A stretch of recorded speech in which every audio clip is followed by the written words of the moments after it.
Managing the finance of one household can be hard. Imagine doing it for a country of 1.4 billion. That's where the union budget comes in. Consider it to be the financial statement of the government. It tracks where the money comes in from and where it goes.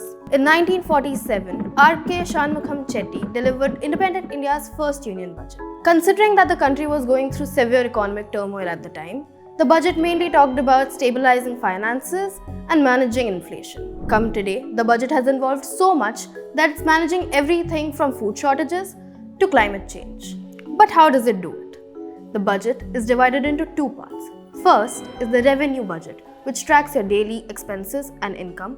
And second is the capital budget, which tracks investments in infrastructure and other long-term projects. Now, I know understanding budget jargon can be hard, but I'm here to simplify it for you.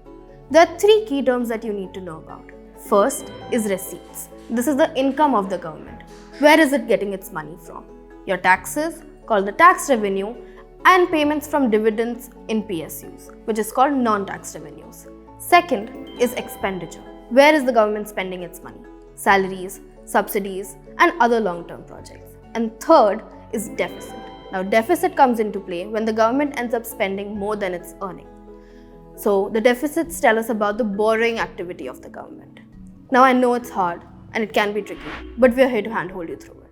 There are more videos incoming, and in the next, we will talk about fiscal deficit and how it measures the financial health of the country. Stay tuned in for more.